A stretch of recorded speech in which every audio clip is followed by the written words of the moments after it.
genera mayor complicación cardíaca. ¿Está? Por eso vos le haces la profilaxis. Fíjense que el que tiene... te voy a hacer todo y fíjate si te contesto la pregunta. Fíjate que nosotros al que tiene carditis le hacemos hasta los 40 años o de por vida, por lo menos el secundario, ¿está? Porque lo que vos tratás de evitar es que siga afectando la válvula, ¿está? ¿Se entiende o no? Sí. Y puede ser que haya un montón de fiebre reumática mal diagnosticada en adultos. Pacientes que le dicen que tiene pero no tiene, sí, por supuesto. ¿Qué es lo que pasa? Paciente que tiene dolor articular y es una fibromialgia, o paciente que tiene artritis reumatoidea y le dicen que tiene fiebre reumática. En el interior pasa mucho eso. Y piensan que el tratamiento es la penicilina y no. Bueno, hoy no tengo micrófono. Hoy vamos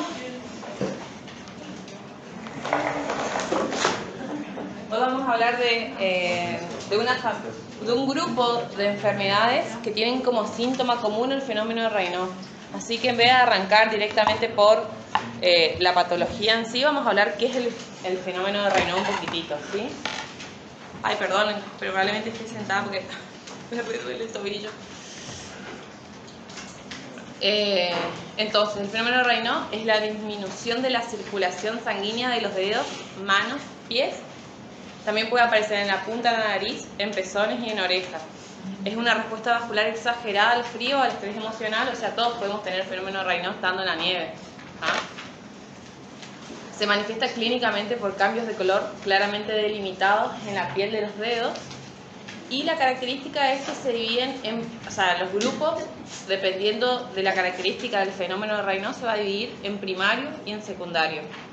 Primario quiere decir que no se asocia a ninguna enfermedad autoinmune sistémica y que estoy tratando de controlar el dolor. Y que va a ser y no va a tener las complicaciones que tiene el fenómeno de Raynaud secundario. El fenómeno de Raynaud secundario tiende a estar asociado a enfermedades autoinmunes y tiende a hacer broncoespasmo severo con persistencia de la cianosis y hacen úlceras y generan necrosis hasta pérdida de la falange puede haber, ¿sí? Con amputaciones. Esto hace un fenómeno de Raynaud y uno puede vivir años y años con el fenómeno de Raynaud y no tiene ninguna complicación y obviamente no se asocia a ningún compromiso de otro órgano. Y se lo estudia con la capilaroscopía, que ahora más adelante les voy a hablar y les voy a mostrar un poquito. Que es un estudio que es con un microscopio o con un capilaroscopio. Yo digo que es como una ecografía de uñas. Mi marido me reta, me dice, voy a agrandarla porque diría que va a ser y mentira. Se pone, yo por lo menos no tengo aceite de inmersión porque cuesta conseguirlo, entonces uso vaselina y se miran los capilares periunguiales, que son bien chiquititos, que así no vemos. Y miramos las características y vemos lo que ahora igual le voy a mostrar cómo se ve y qué es lo patológico, pero en el Raynaud primario siempre es normal. A diferencia del secundario, que esto es un estudio que se descubrió en la esclerodermia. La esclerodermia es como nuestra artritis reumatoidea, pero no es una enfermedad que nos va a dar plata, pero es una enfermedad que es muy estudiada, porque yo considero que es una de las peores enfermedades que tenemos en reumatología, porque no hay nada que frene. Lo que vos haces es tratar los síntomas ya, y es bastante progresiva, y obviamente dependiendo, hay casos leves a casos severos. Y en la capilaroscopía va a haber dilataciones capilares en el fenómeno de Raynaud secundario con zonas sin capilares y hemorragia. Después ahora yo les voy a contar los tipos de SD patterns que tenemos nosotros, que se habla de un temprano, un activo y un tardío en la capila. Y el secundario va a tener autoanticuerpos o va a tener una enfermedad diagnosticada secundaria reumatológica. ¿Se entiende más o menos la diferencia? Uno no tiene causa, es un Raynaud que es benigno, ¿sí? Igual cuando viene el paciente hay que estudiarle todas las causas. Acuérdense que el Raynaud es un síntoma comodín. Como fisiopatología tenemos los factores independientes del endotelio, hablando del frío y del estrés, que causan la activación del sistema nervioso simpático, que actúa sobre los receptores alfa-2 adrenérgicos del músculo liso de los vasos periféricos y produce la vasoconstricción. La actividad de estos receptores está aumentada en los pacientes con fenómeno de Raynaud, pero fiebre reumática me quedé con fenómeno de Raynaud, y sin necesidad de que haya ninguna disfunción del endotelio. Es simplemente por estímulos externos.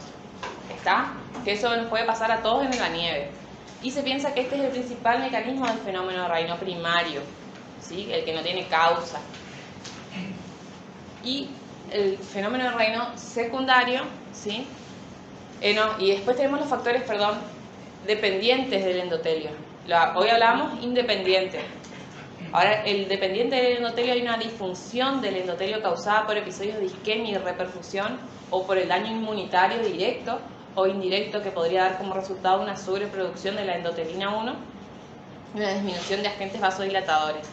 Entonces, el daño endotelial activa las células lisas musculares que migran a la íntima y se diferencian en miofibroblastos que van a llevar a la esclerosis también del vaso, ¿sí?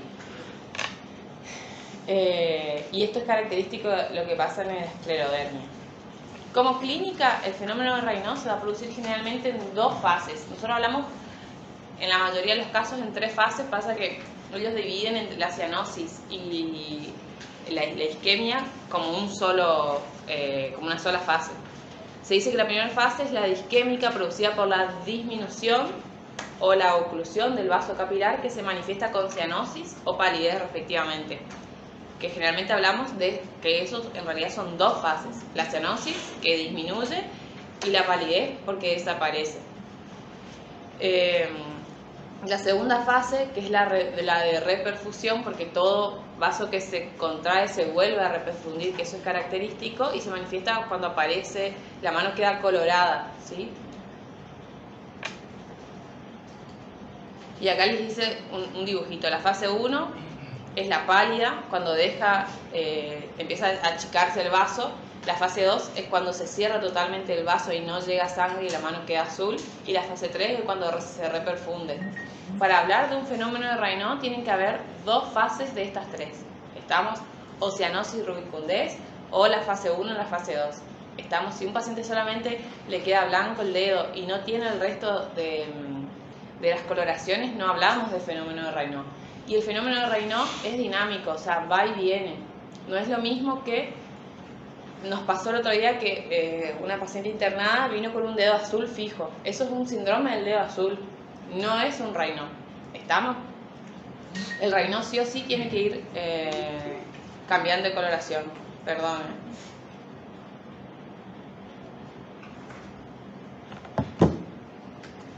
Entonces, ¿cómo vamos a diagnosticar? ¿Es suficiente una adecuada anamnesis para hacer el diagnóstico? Positiva a 3 preguntas. 1, si los dedos son especialmente sensibles al frío, si cambian de color cuando se exponen al frío y si se vuelven blancos o azules. Con una historia clínica y una exploración física dirigida a descartar manifestaciones clínicas de enfermedades sistémicas, que ahora les voy a hablar. Acuérdense que esto aparece en todas las enfermedades autoinmunes, pero les voy a hablar de las características. A mí me llega un paciente con fenómeno de Raynaud, lo primero que tengo que pensar es que tiene esclerodermia hasta que se demuestre lo contrario. Y para completar el estudio, en todos los casos debe realizarse la capilaroscopía y el estudio de los anticuerpos.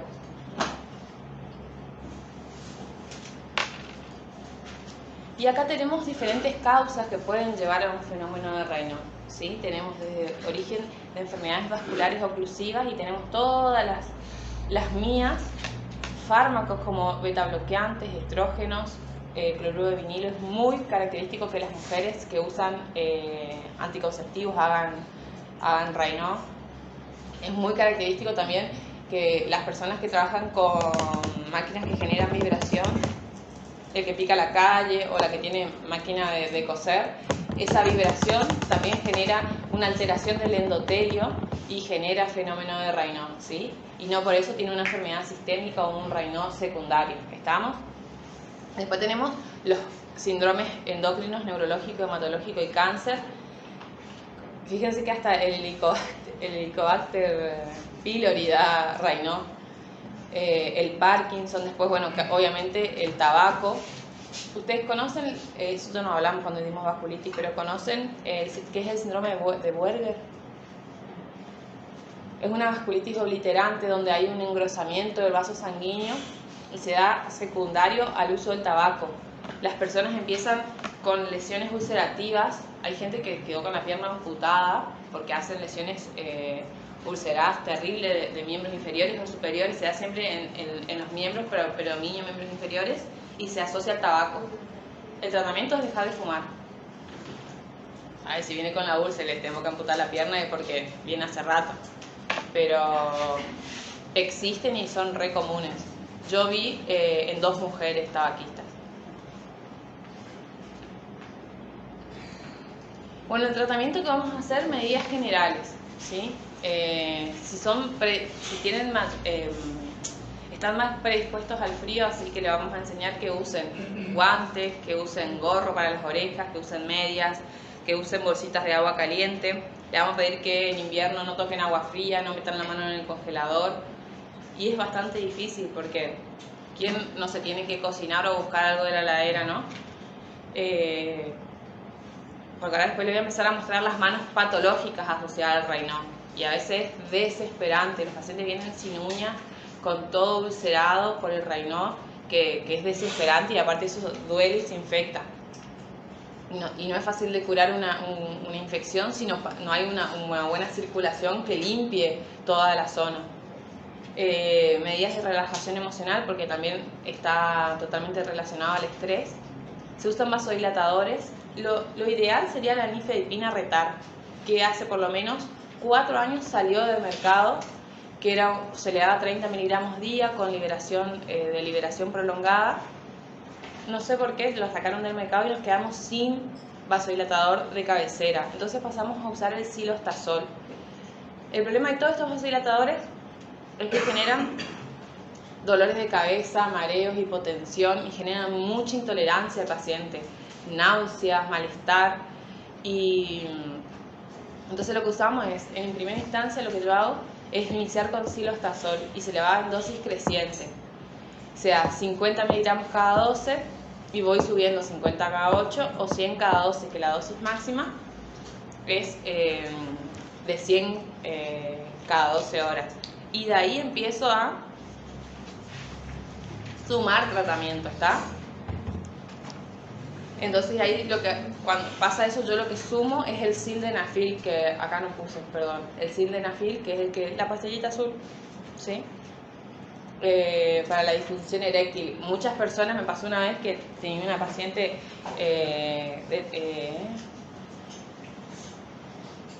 bueno, no importa la religión, pero era creyente y la vecina le dijo que yo la estaba sexualizando. La señora no anda hormonal por la vida, ¿sí? Y la cuestión es que no quiso tomar, obviamente se le caían los dedos a pedazos, la teníamos que juntar con cucharita y le puse el Bosentan, que es un antifosfodiesterasa 5, que es una medicación que sale carísima, estamos hablando de 100.000 pesos, y solo está indicado y tiene,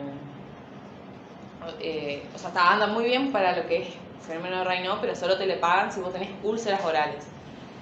Úlceras cutáneas en dedos, ¿sí? O úlceras cutáneas en miembros inferiores por ejemplo, por esclero.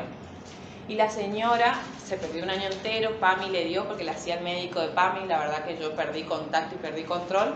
Y la señora vino con una cirrosis hepática secundaria al Bosentan y no volvió más. Así que o se murió o está cerca, porque no tiene vuelta atrás lo que le pasó. Hay que controlar esta medicación porque es muy buena, pero puede ser terrible si uno la deja a su libre evolución. Y después otra cosa que se usa es la simpatectomía, pero literalmente acá abren la mano, que le queman el sistema el simpático para que deje de hacer vasoconstricción.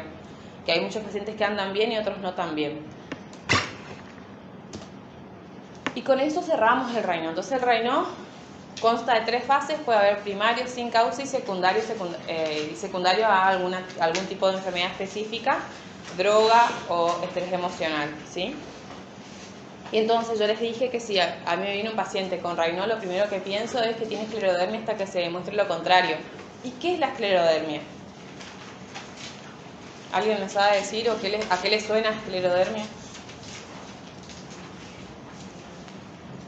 ¿no? Bueno, la esclerodermia es el endurecimiento de piel, ¿sí? Que va a ser algo que va a marcar el tipo de enfermedad en estos pacientes. Igual se relaciona a muchas otras cosas más, no es solamente endurecimiento de la piel, pero literal queda duro. No sé si alguien conoce un paciente con esclero, ¿no? Bueno, es una enfermedad autoinmune crónica que no tiene, ay, me estoy tapando, que no tiene cura, ¿sí? Sí se hace tratamiento. Por ejemplo, les doy un ejemplo. Esto es una pura opinión mía. La paciente que viene con nefritis lúpica reventada, con nefrótico, con necesidad de diálisis, vos le podés hacer diálisis, le podés hacer ciclofosfamida, le empujás un poquito de riñón y la paciente sale, o sea, reflota, y es una paciente que probablemente haga 2 años esté sin tratamiento y esté con un riñón normal. Estos pacientes lo que yo hago es acompañar un proceso de decadencia, ¿está? No en todos los casos es así, ¿eh? Hay veces que tienen un poquito de Raynaud y viven más que bien con el Raynaud, ¿sí? Porque ahora les voy a contar los diferentes matices. Bueno, se caracteriza por cambios inflamatorios y fibróticos de piel, sinovial, músculo esquelético y algunos órganos internos, en particular gastrointestinal, pulmón, corazón y riñón. Que con el riñón casi no pasa, y si pasa es por culpa nuestra. ¿Por qué? Porque se demostró que la única enfermedad que no podemos usar corticoides a altas dosis es esta. Que a las otras, yo ya les venía diciendo, pulso, 1 miligramo, pulso, miligramos. A esta no le puedo dar más de 20 miligramos porque corre riesgo de crisis renal esclerodérmica, ¿sí? Que es hacen una afectación intrarrenal que genera pequeños trombos y genera falla renal y no tiene vuelta atrás, ¿sí? También hacen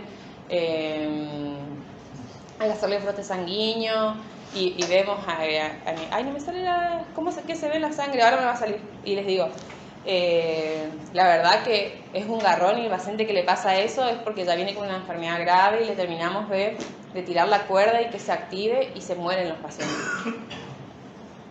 Y obviamente genera la fibrosis secundaria de los órganos. Es una enfermedad que es relativamente infrecuente. Aproximadamente entre 75.000 y 100.000 personas en los Estados Unidos sufren de esta enfermedad.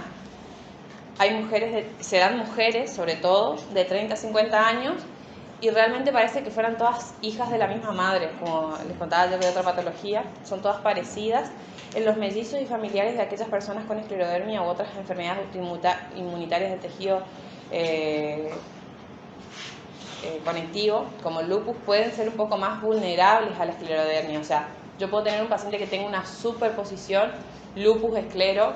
Empiezan a aparecer las variantes en la reumatología, y ni hablar en la enfermedad mixta del tejido conectivo, que es una ensalada rusa de un poco de todas las enfermedades reumatológicas. Los niños también pueden padecer, que es terrible, y la enfermedad es diferente en niños y en adultos.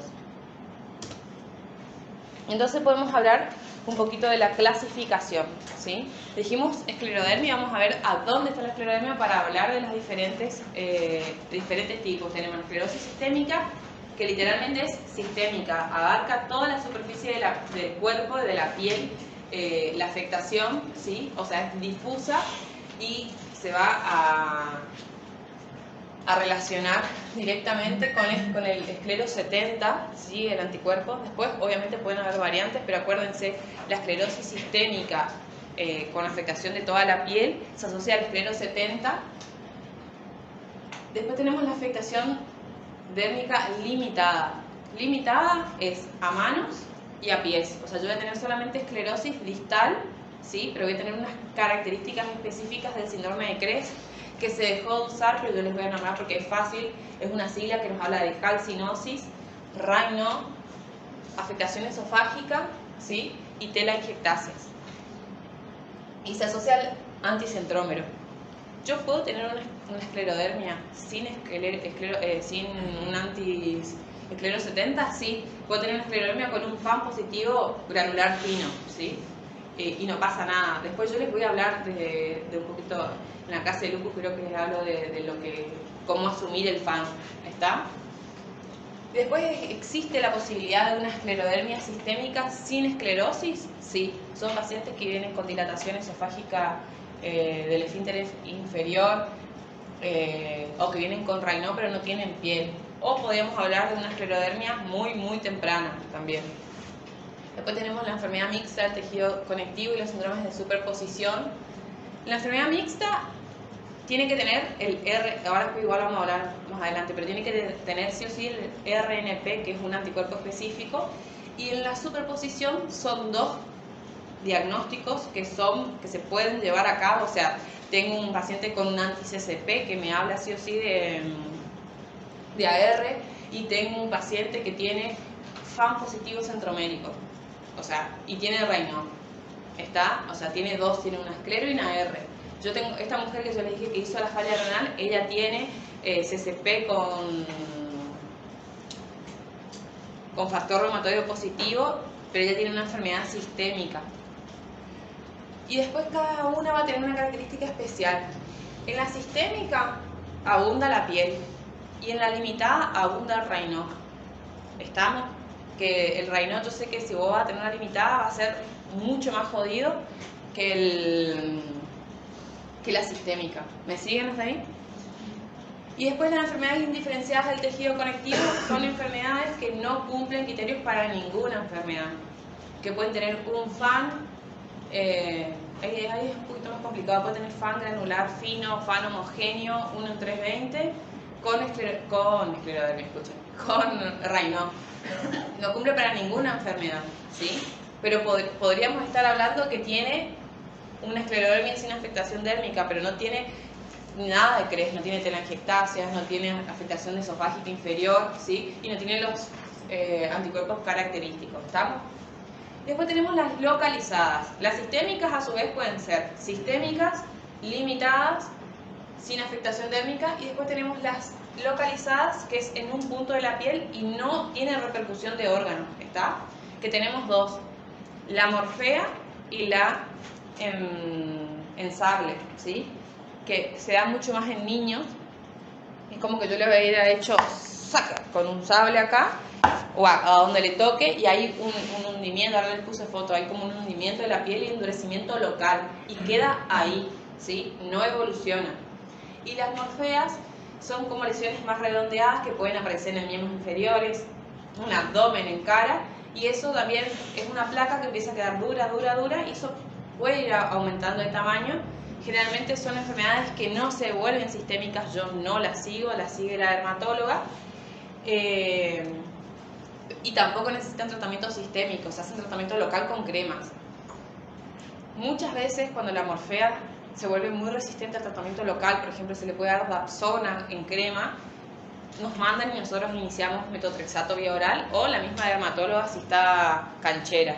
Y después tenemos los síndromes esclerodermiformes, que también vamos a hablar de uno, que pueden estar inducidos por tóxicos como polvo de sílice, silicona, cloruro de vinilo, los metabólicos como porfiria cutánea tarda, que yo tuve el placer de ver un paciente cuando hice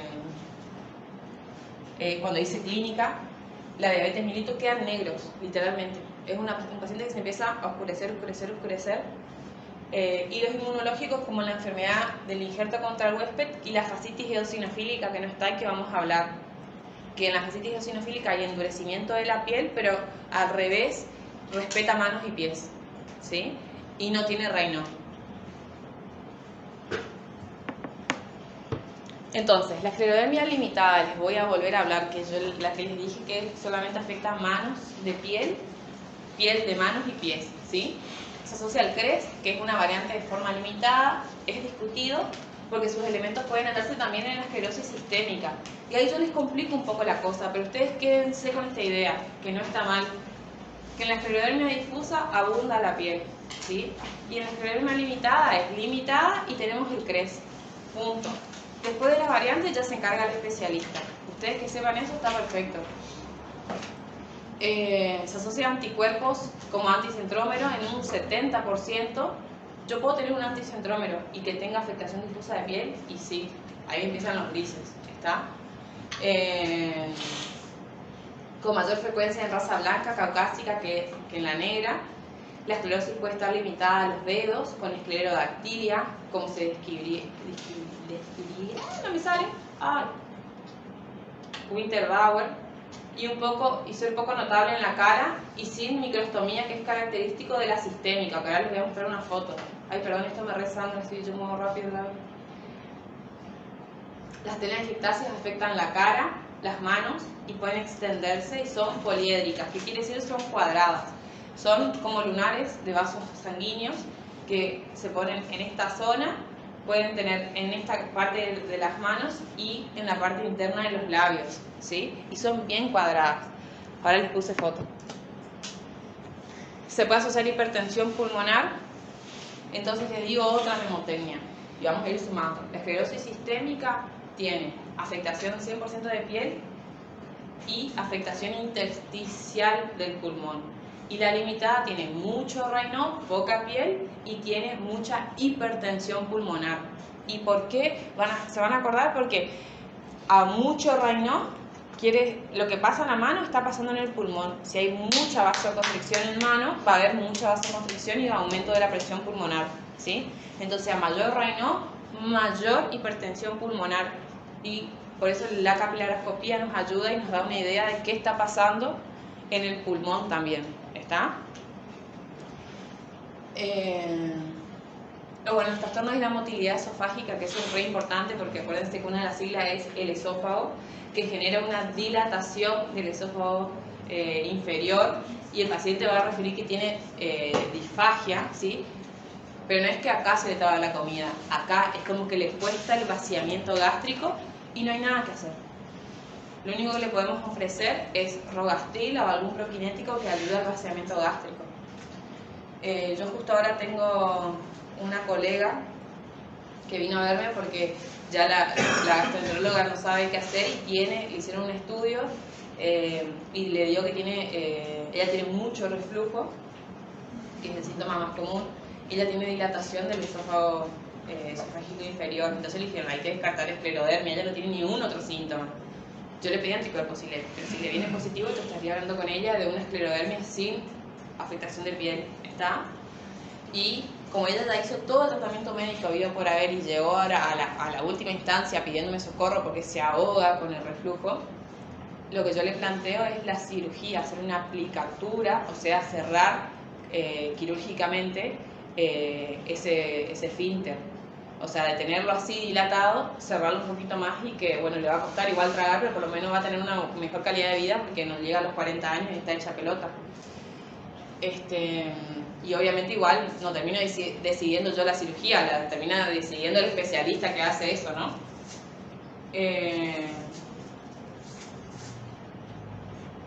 Otra cosa que hay, que es el síndrome de Raynaud, que está conformado por cirrosis biliar primaria y anticuerpos anticentrómeros. El otro día entró una señora por insuficiencia hepática. Pensaron en el estudio, le pidieron, no sabían las causas, le pidieron y vino un anticentrómero positivo. La señora, la verdad, que tiene un leve empastamiento de piel, pero murió por insuficiencia hepática. O sea, predominó el síndrome de Raynaud asociado a una esclerodermia, que nosotros ya no pudimos hacer nada, era totalmente de manejo de la insuficiencia hepática. Hubiéramos tratado cuando recién empezó, pero bueno, la señora consultó tarde o no sabía tampoco, ¿sí? Y el fenómeno de Raynaud, que les dije que preceden años a la instauración. ¿Qué quiere decir? Que yo puedo tener hoy Raynaud, puedo estar 10 años con Raynaud y todavía no se instauró el diagnóstico de esclerosis. ¿Está? Y en general hay predominio femenino, para variar, sobrevida de décadas y la muerte es por otra causa. Esto estamos hablando del síndrome, la esclerodermia limitada a manos y pies. ¿Estamos? Generalmente no relacionados, o sea, se mueren por otra causa, a diferencia de la esclerosis sistémica, que sí se mueren por la esclerodermia porque tienen otro tipo de complicaciones.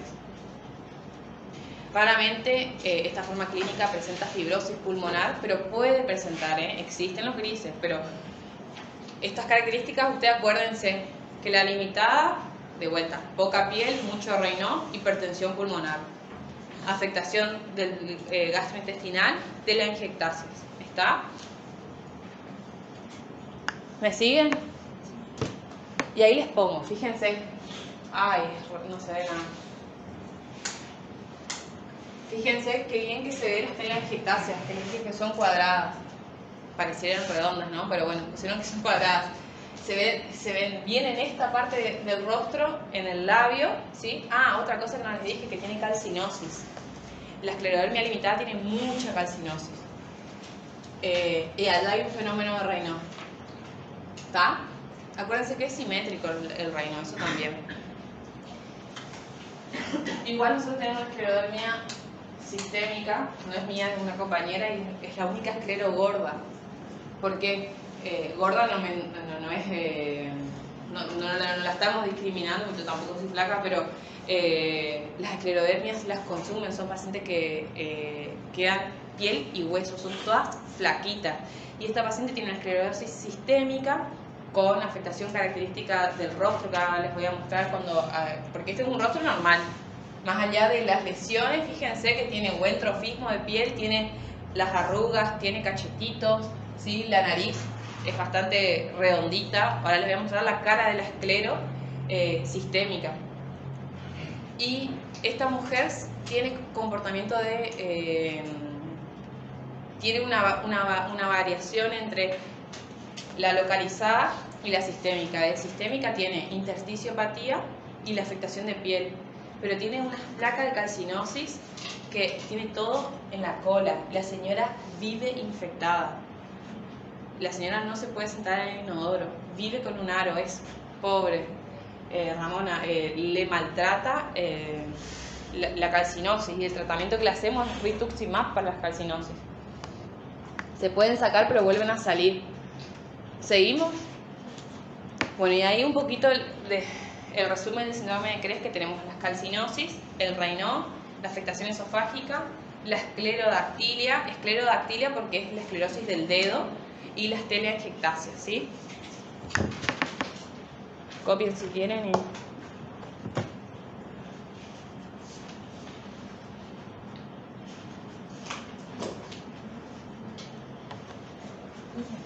¿Listo? ¿Puedo cambiar?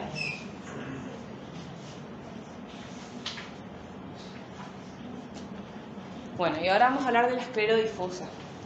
La esclerodifusa compromete toda la superficie cutánea, con frecuencia genera hiperpigmentación difusa. Los pacientes que son más blancos se quedan más morochos, y los morochos se pueden quedar o más morochos o volverse blancos, ¿sí? Y genera unas lesiones en sal y pimienta, o sea, alterna entre lesiones blancas y lesiones más oscuras. Afecta a personas jóvenes en la segunda y tercera década, igualmente afecta a hombres y mujeres.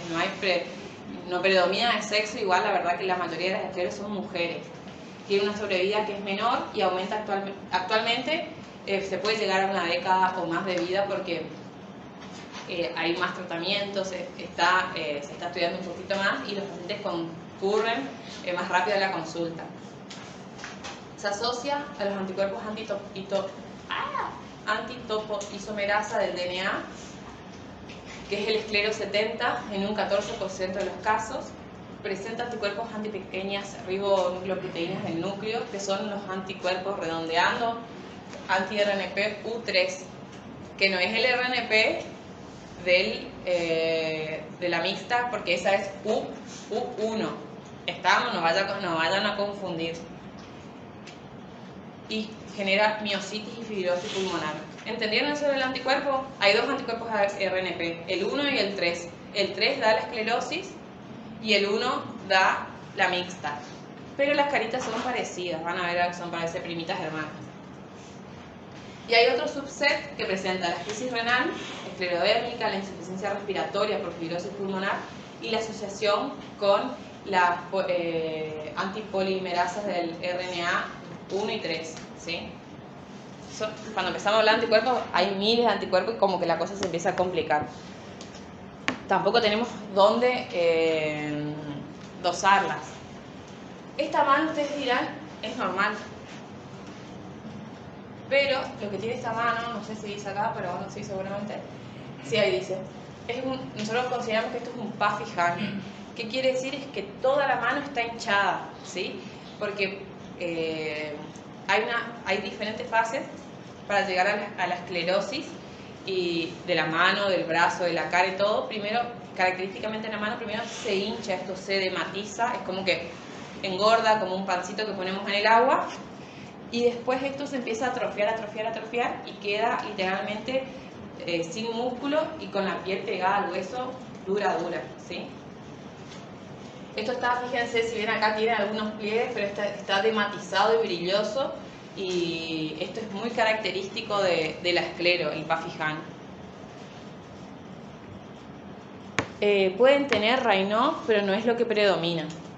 Y acá les pongo, fíjense, estas son dos mujeres diferentes y fíjense que son re parecidas. ¿Por qué? Porque tienen microstomía, yo no puedo abrir la boca porque tengo el labio todo lastimado, pero no les entra más de 3 dedos en la boca, ¿sí? Le cambia, fíjense que esta tiene también telangiectasias, ¿sí? Pero tiene en sal y pimienta, o sea, pueden haber diferentes tipos de variaciones. La nariz le cambia, les queda como en punta de pico de pájaro, ¿sí? Les queda como en garra o en, como ustedes quieran llamarle. Hay atrofia muscular, pierden la grasa, se chupan, ¿sí? Y son todas parecidas, o sea, si ustedes van a ver en la calle van a ver que es rápida, es muy fácil reconocerlas. Y como que los dientes se le van para adelante, hay retracción de la encía, boca seca, un montón de cosas. Y allá les quiero mostrar que es lo que yo les dije, que es el mayor miedo, si bien se da mucho más en las limitada, porque es la que más más Raynaud da, las úlceras. Eso es un problema, y eso así tan chiquito duele como la puta madre. Y acá les muestro, fíjense, esta mano que ya se atrofió. Hoy les mostré la que estaba dematizada y acá está la que se atrofió, y fíjense cómo quedan los dedos. Como ya perdió y quedan las manos en garras. Ni siquiera puede hacer esto, no como la artritis que por lo menos se las desvían y mueven. Esto queda así y quedó así, Se levantan la ropa así, se peinan, tratan de comer así como pueden. Yo tengo una paciente que no era mía, pero bueno, me cayó en el consultorio y ahora es mía, que ella hacía esto para ponerse el barbijo.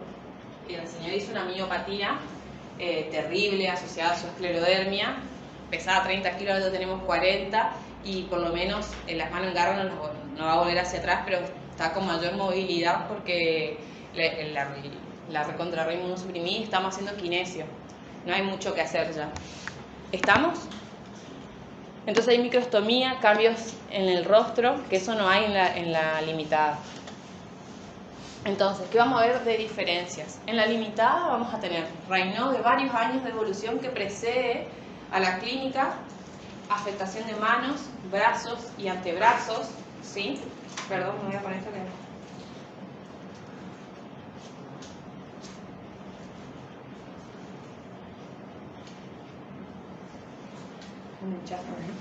Afectación visceral tardía, asociada a hipertensión pulmonar y a CVP.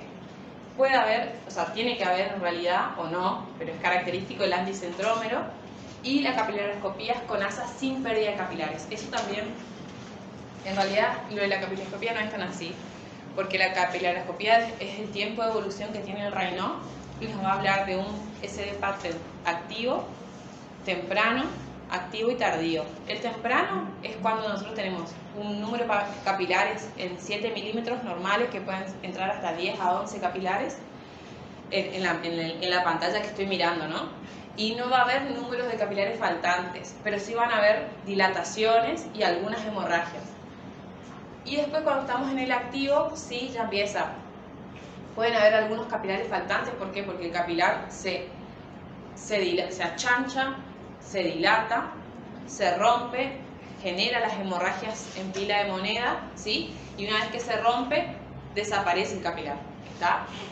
Y en el tardío no hay capilar, o sea, lo que encuentro son zonas avasculares. Y eso puede pasar en los dos, ¿eh? La capilaroscopía no es que discrimina uno del otro, ¿está? Y en la difusa hay Raynaud de corta duración, que no es tan complicado. Además hay afectación del tronco, afectación visceral precoz, se asocia al esclero 70, y en la capilaroscopía puede haber los megacapilares con pérdidas de capilares. Ahí les explico, eso no es tan así. ¿Estamos? Inclusive la capilaroscopía usamos más en la limitada que la que más Raynaud tiene. ¿Se hace capilaroscopía si no tenés Raynaud? No, no sirve. Y ahí tenemos la esclerodermia sin esclerodermia, que es un grupo que se llama así porque bueno, tiene características de esclerodermia pero sin afectación de piel. Hay hipomotilidad esofágica distal, hipomotilidad del intestino delgado, fibrosis pulmonar intestinal, le puse, escucha, lean lo que puse, hipertensión arterial pulmonar, hay afectación intestinal pero no hay fibrosis, afectación cardíaca típica de esclerodermia, crisis renal de esclerodermia, sin afectación cutánea, con fenómeno de Raynaud, úlceras digitales o capilaroscopía anormal, con FAM positivo, y puede haber cualquiera de ellos positivos sin otra enfermedad que explique los síntomas. ¿Estamos?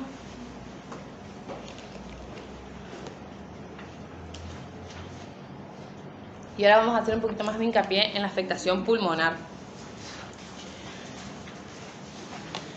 Te dijimos que hay dos grandes afectaciones pulmonares, que es la hipertensión pulmonar, que se asocia ¿a cuál? A la limitada. La sistémica no. La sistémica da intersticiopatía o fibrosis pulmonar. ¿Estamos?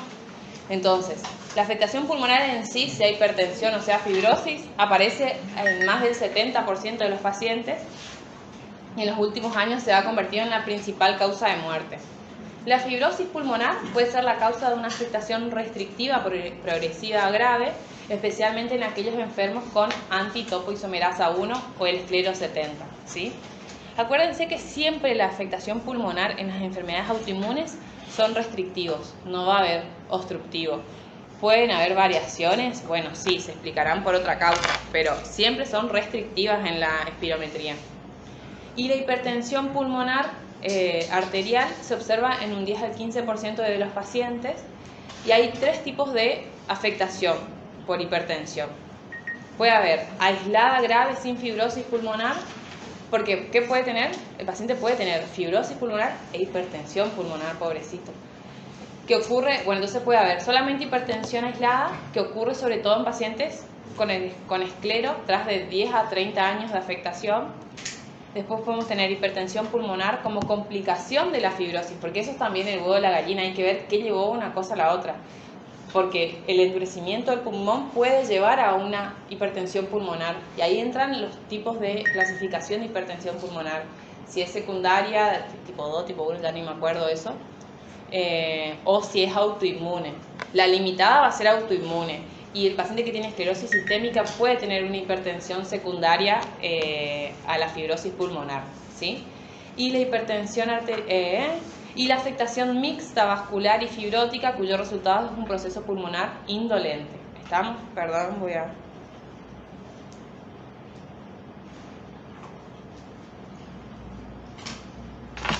¿Entendieron eso? Bueno, los síntomas observados son disnea progresiva y en estadios tardíos síncope. O sea, tenga hipertensión pulmonar o tenga fibrosis, las dos dan disnea. Puede haber derrame pleural o neumotórax espontáneo asociado a fibrosis grave o producirse una neumonía aspirativa como consecuencia de reflujo gastroesofágico. Es importante señalar que hay un aumento del cáncer de pulmón en los pacientes con esclero, tanto fumadores como no fumadores. Acuérdense que todas estas enfermedades autoinmunes se asocian a cáncer. Por lo tanto, frente a una persona con fibrosis pulmonar grave de larga evolución que comienza con sintomatología nueva y grave, habrá que sospechar una neoplasia. Entonces, ¿cómo vamos a estudiar un pulmón de un paciente con esclero? Le vamos a hacer una tomografía de tórax de alta resolución o con cortes de 1 milímetro, que podemos diferenciar dos patrones. Fíjense que es algo que ustedes ya vienen escuchando, que es la neumonía intersticial no específica o la NSIP, que yo ayer les dije que todas las enfermedades reumatológicas dan NSIP. La única hija de la reumatología que se diferencia es la artritis reumatoide, que da la UIP. ¿Estamos? En la NSIP lo que hay es una intersticiopatía, o sea, hay un vidrio esmerilado, un vidrio sucio, ¿sí? Pero no hay fibrosis tan pronto, a diferencia de lo que pasa en la UIP, en la artritis reumatoide. ¿Estamos? Lo que va a predominar acá entonces es la NSIP. Podemos pedirle espirometría, donde vamos a ver un factor restrictivo con una DLCO disminuida y un test de la caminata alterada. En la difusa, en la esclerodermia difusa, tenemos fibrosis y en la esclerodermia limitada la hipertensión pulmonar. Y acá les puse un poquito las diferencias.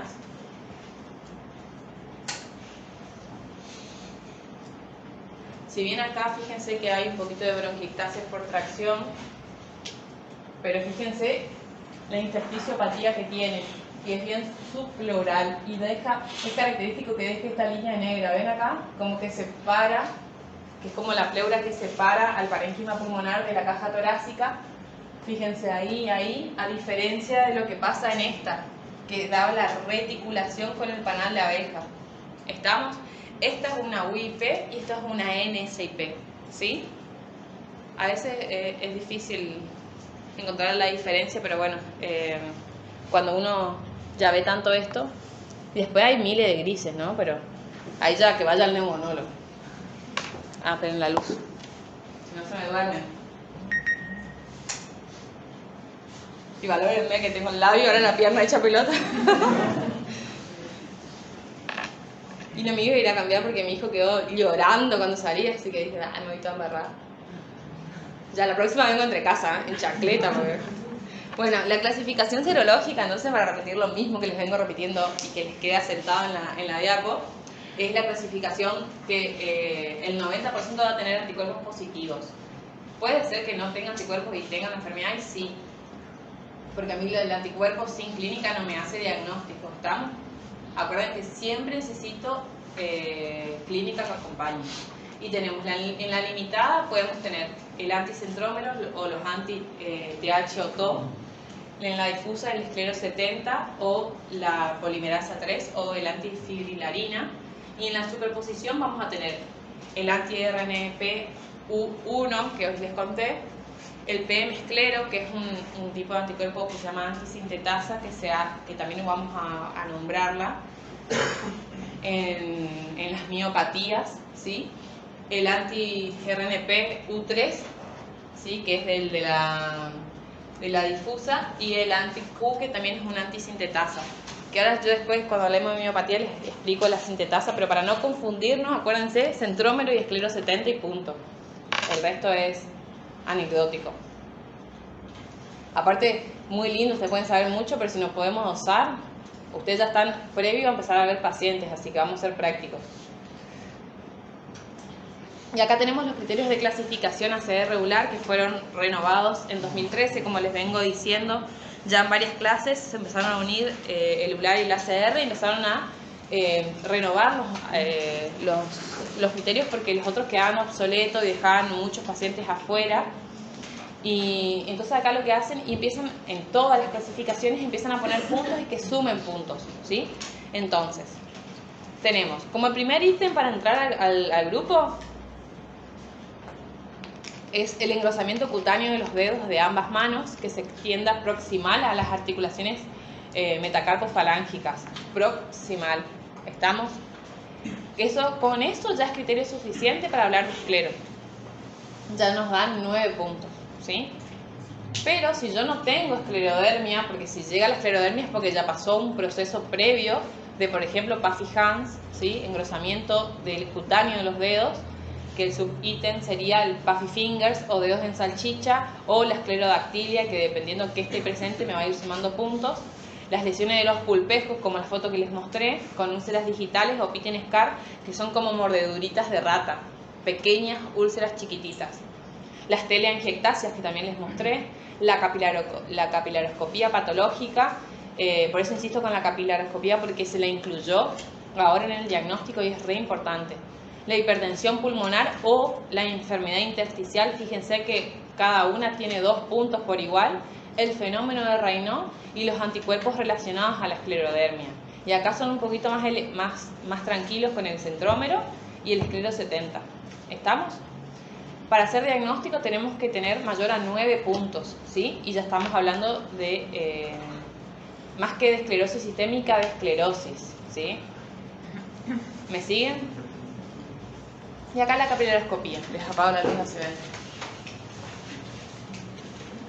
Yo le pido al paciente que 2 semanas antes no se corte las... O sea, no, a mí no me molesta que se corte las uñas. Lo que no quiero es que se saque la cutícula porque me va a venir alterado, me van a venir hemorragias y son hemorragias patológicas, no hemorragias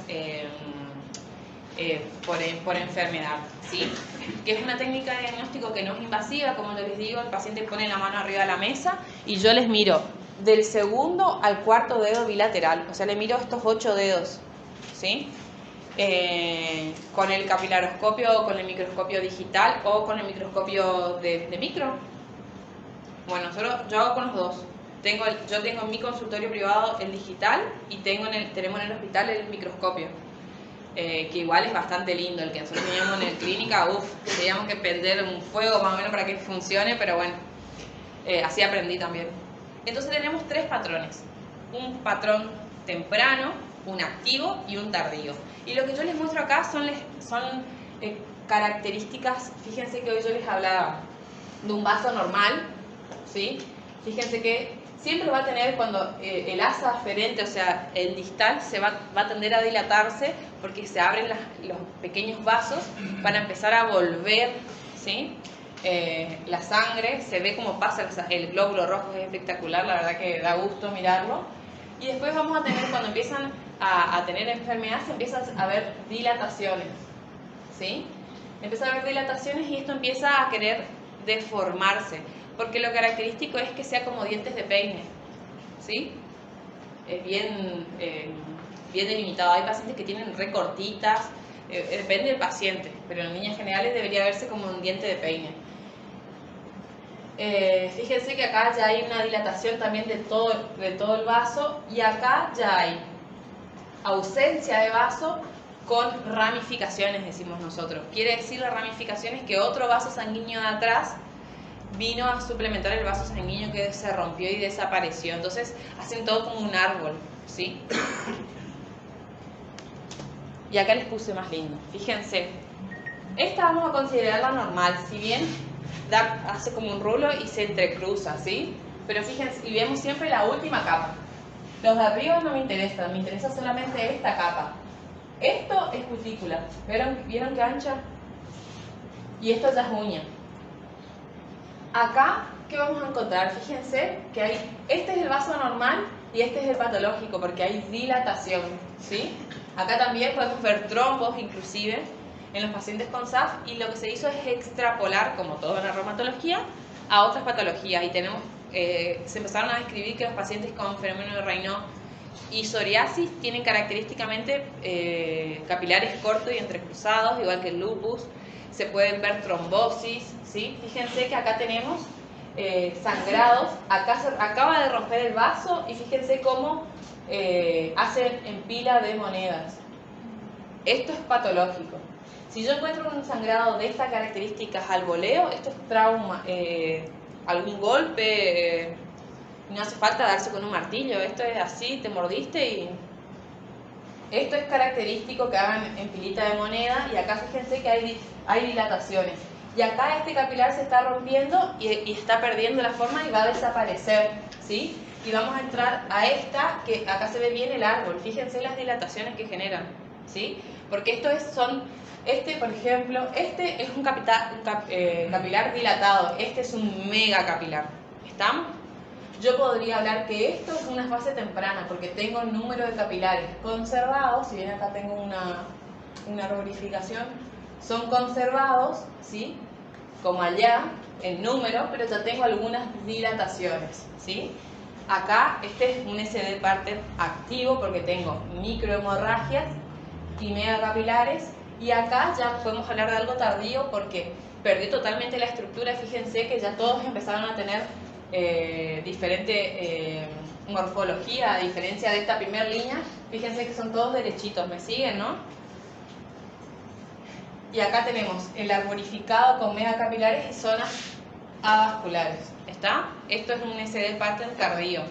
Esto puede ser un activo temprano, un activo y un tardío. ¿Está? Y el primero es normal. Doctora, el temprano es el de los dientes de peine que usted dijo. No, ese es el normal. En el temprano el número de capilares no se altera, pero ya empiezan a haber algunas dilataciones. Ya cuando hay megacapilar y hay microhemorragias, ya hablamos de un activo. Y se tiene que presentar en por lo menos 2 dedos. Y para el tardío ya tiene que haber zonas avasculares que predominen y los ramificados o arborizados.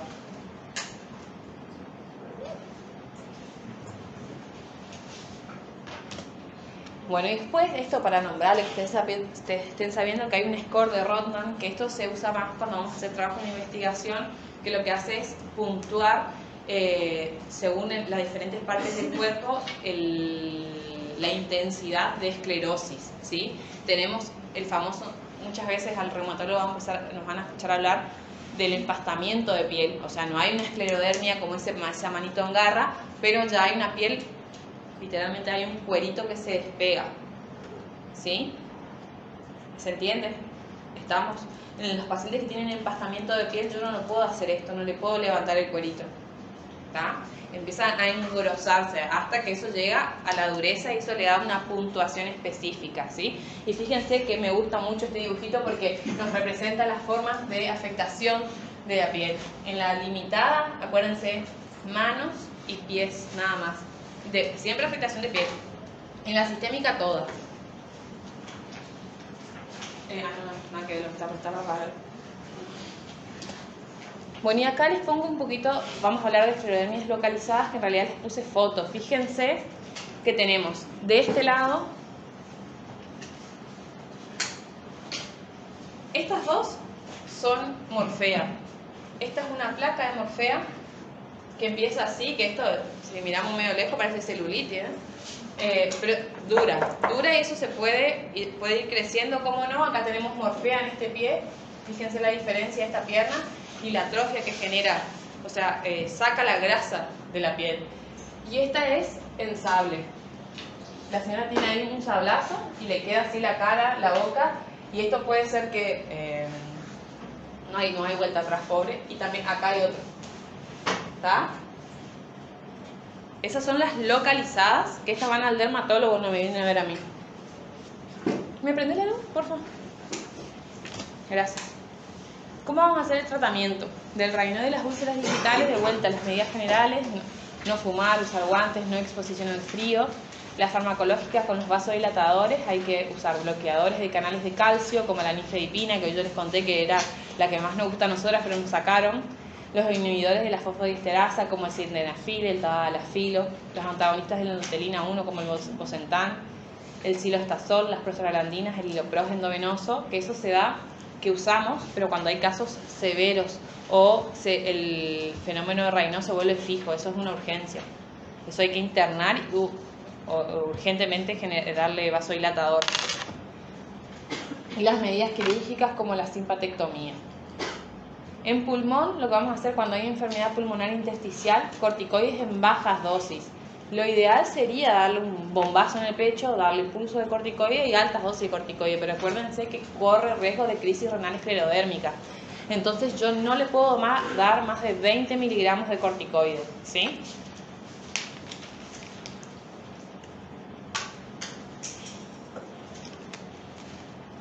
Y después vamos a este corticoide, lo que vamos a hacer es agregarle una inmunosupresión o un ahorrador de corticoide, que va a ser la ciclofosfamida, el ASA o el micofenolato, para poder bajar ese corticoide en forma rápida.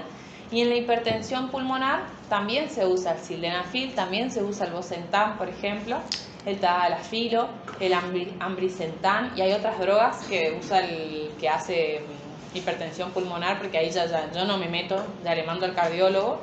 Tenemos el hilopros, el epoprostenerol endovenoso, el trepostinin. Nosotros tenemos a una paciente que hizo paraguaya sin DNI, cruzó y realmente la chica estaba re grave y le daban 20 días de vida. Tiene una hipertensión pulmonar de 160, una cosa de loco, asociada a una artritis idiopática juvenil con CCP positivo. Vos le mirás y tiene artritis, no nos quedaba claro, pero yo les había contado que la artritis reumatoidea puede dar hipertensión pulmonar. No es lo más común, pero esta paciente la verdad que es un gran caso para como sacudir un poco la estantería y que nosotros también pensemos que hay otras causas de hipertensión pulmonar, no solamente la esclero. Y la chica estuvo hace 2 meses que está internada con uno de estos vasodilatadores endovenosos. El tema es que ya es insustentable porque esto sale carísimo. Y la chica se tiene que ir a la casa. Nosotros le iniciamos inmunosupresión porque cuando uno tiene también una hipertensión pulmonar secundaria a una enfermedad autoinmune, se plantea que la fisiopatología sea inflamatoria. Entonces, iniciamos ciclofosfamida y la chica desde que se inició el tratamiento con la ciclofosfamida y las prostaglandinas mejoró muchísimo. O sea, hace 2 meses que estaba viva y le daban 20 días. Tiene 24 años, es triste.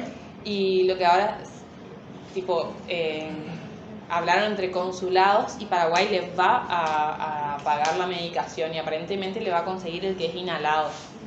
Le están bajando en forma despacio el vasodilatador porque la otra vez se quedaron sin vasodilatador y la mina hizo una vasoconstricción refleja, casi murió. Y con eso terminamos esclerodermia. ¿Les quedó claro? Bueno, y ahora vamos a hablar de un poquito que es algo que ya les venía nombrando de la enfermedad mixta del tejido conectivo y acá vamos a hacer como traigan el asado porque tenemos la ensalada rusa. La enfermedad mixta del tejido conectivo es una entidad con características clínicas de lupus, de esclerodermia, de polimiositis y de artritis reumatoide. Y se asocia a la presencia de altos títulos de anti-RNP U1 y ausencia del SM. Porque cuando nosotros vamos a pedir los ENAs, nosotros primero que nada para tener un RNP positivo tenemos que tener un FAN positivo. Y va a venir granular grueso seguramente. ¿Por qué? Porque dentro de la clasificación del FAN puede ser granular, dentro de los granulares vamos a hablar, ¿no? Porque si no es mucho. Tenemos granular fino y granular grueso. Si tiene granular fino yo voy a pensar que va a tener ROILA, que son anticuerpos específicos que hacen diagnóstico de otro tipo de enfermedad como el Sjögren. Y los gruesos que van a ser RNP y SM, ¿sí? Pero el SM positivo, característico de qué enfermedad es? Del lupus eritematoso sistémico, ¿está? ¿Puede haber un lupus que tenga RNP? Y sí, puede haber, ¿está? Ahí entra la complicación. Pero, y muchas veces, si yo tengo 10.000 de RNP, voy a tener 200 de SM, porque en la tinción de la célula se termina tiñendo el SM, pero porque hay mucho RNP, o viceversa, ¿está? Y yo asumo que ese SM, para ser redundante, es negativo, es un falso positivo, ¿se entiende? Más o menos. Ahí llaman al reumatólogo y listo, si tienen dudas. Pero en líneas generales tiene que tener, o sea, no líneas generales, tienen que tener RNP para hacer una enfermedad mixta del tejido conectivo. Porque tienen carita de esclero, ¿eh?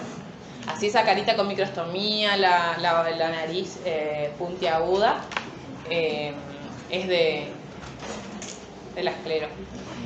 Bueno, es el prototipo dentro de los síndromes de superposición, no se conoce la prevalencia, es más frecuente en mujeres, pueden variar o virar, hacerse lupus, esclero o AR. Yo tengo una paciente que ahora empezó con una mixta, tenía Raynaud y RNP, nada más. Y ahora hace como 6 meses empezó a positivizar el DNA, estaba con acetoprina, 150 miligramos y intraacetoprina me hace una pericarditis aguda. Yo le doy corticoides y me cayó, ayer el jueves me cayó a consultorio, después de 5 meses, tomó 20 días o 40, no me acuerdo, pero era así un número par, el corticoide suspendió de una, ella se sentía bien, pero vino con hipocomplementemia, persiste el DNA positivo, 60 eritro, proteinuria positiva, o sea, terminó de estimular a su sistema inmune haciendo esto porque el dar corticoide y suspenderlo bruscamente genera una sacudida al sistema inmune que activa 10 veces más la actividad de la enfermedad. O sea, el corticoide se da y no se suspende de una, se suspende paulatinamente y obviamente hay que ver si seguía activa y si había que cambiarlo. Ahora ya le cambié la acetoprina porque no debería por qué hacer una pericarditis intra-ASA.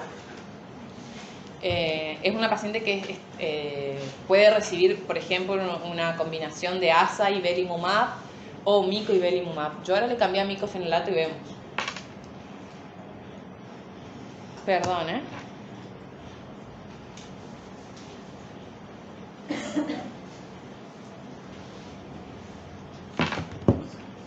Bueno, ¿qué criterios diagnósticos vamos a tener? El criterio serológico, como les dije, sí o sí tiene que estar el RNP positivo. El punto de corte, olvídense, es positivo, ya está. Tienen que tener criterios clínicos como edema de manos, sinovitis, miositis, Raynaud y acroesclerosis. O sea, también da esclerosis de piel, pero acuérdense porque también tiene un toque de esclero.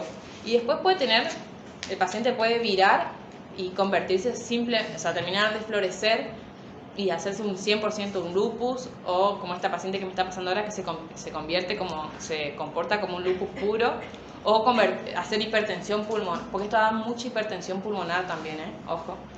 Y hay que seguirlos de cerca porque son una bolsa de gato. Y el criterio serológico tiene que tener, para el diagnóstico tiene que tener el criterio serológico sí o sí, más 3 puntos clínicos. Pero viene una paciente que tiene RNP positivo y Raynaud y es una mixta hasta que se demuestre lo contrario. ¿Está? Como clínica va a tener fenómeno de Raynaud frecuente y edema de manos, artritis importante, algunas veces erosiva, porque se puede comportar como AR, puede tener nódulos peritendinosos subcutáneos frecuentes, que es el nódulo reumatoideo, alto riesgo de hipertensión pulmonar y enfermedad renal o del sistema nervioso, que es poco frecuente.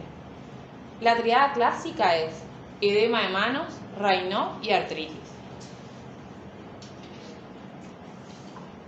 Y acá fíjense que les pongo, díganme si no es re parecida a la paciente que le puse un esclero, ¿sí? Porque tienen cara de esclero, porque tienen un tinte de esclerodermia. Y fíjense lo que es el Puffy Hands también que les puse, que parece que igual, acá es discutible, porque fíjense las uñitas, esas uñitas son de artritis psoriásica, pero bueno, la idea es que ustedes vean, no las uñas, vean solamente los dedos, ¿sí? Y el Raynaud. ¿Estamos? El tratamiento se va a basar en las recomendaciones generales como que se usan para lupus, esclero y AR, ¿sí? O sea, dependiendo del síntoma, es el tratamiento. La hipertensión pulmonar se trata igual, la artritis se trata igual.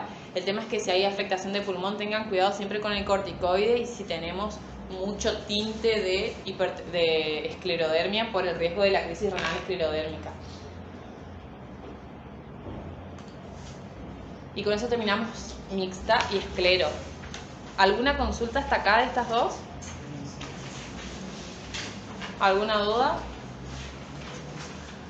Continuamos. Las miopatías inflamatorias son idiopáticas, es un grupo heterogéneo de enfermedades cuya presentación principal es la debilidad muscular y la identificación de una inflamación subyacente en la biopsia muscular, o sea, hay inflamación del músculo, ¿sí? Y a su vez la miopatía se va a dividir en dos grupos grandes, las que tienen afectación de piel, que son las dermatomiositis, o la miositis pura o polimiositis pura, ¿está? Que solamente afecta el músculo. Y hay de diferentes orígenes, hay metabólicos, hay neurológicos y hay autoinmunes. Nosotros nos vamos a encargar hoy a hablar de las autoinmunes nada más. Y se las clasifica en lo que es reumatología en diferentes grupos. Tenemos las dermatomiositis, que hay piel y músculo, polimiositis solamente músculo, el síndrome de antisintetasa, que en realidad a mí me costó tanto aprender esto, entenderlo. Con el tiempo, y va a seguir pasando, empezaron a aparecer anticuerpos nuevos y se describieron como 10 tipos de anticuerpos nuevos que atacan el sintetasa, entonces se pasaron a llamar antisintetasa. Y demostraron que estos anticuerpos, cada uno en especial, tenía una característica. Por ejemplo, el HO1, el anti-HO1 afecta mayormente el intersticio, hace intersticiopatía y es el más común que de polimiositis con intersticio, ¿sí? Y pasa a ser una antisintetasa porque es un anticuerpo antisintetasa. Después tenemos, bueno, el OJ, el anti-Q, encima tienen esos nombres medio raros. Después tenemos la miopatía necrotizante inmunomediada, los cuerpos de inclusión, que esa es la de peor pronóstico y es la única que va a dar una debilidad distal, ¿sí? Y tiene mala respuesta al tratamiento convencional. Las miositis inespecíficas y los síndromes, las inmunomediadas, perdón, son por ejemplo, son las que tienen, por ejemplo, que yo le doy, que eso me acuerdo de la doctora Sosa, pregunta de examen, le das atorvastatina y el paciente empieza a los 3 días con dolor muscular, ¿está? Y el síndrome de superposición, donde hay algo de miopatía con otra enfermedad, por ejemplo, la esclerodermia, que le encanta, y hay una antisintetasa que es el anticuerpo PM esclero que ya les había nombrado, que tiene algo de esclero y algo de polimiositis. Nos complican la vida con los nombres. Entonces, vamos a hablar de polimiositis, solamente afectación del músculo. Las manifestaciones van a tener que en el transcurso de semanas o meses puede ser insidioso, o muchas veces empieza posterior al ejercicio físico, entonces piensan que es una rhabdomiólisis nada más. El paciente desarrolla debilidad simétrica y proximal de las extremidades, ¿sí? Empieza en las cinturas escapulares y pelvianas, ¿está? Vos le pedís al paciente que apriete el acelerador y lo puede hacer. Lo que no puede hacer es levantar los brazos o levantarse solo de la silla, ¿está?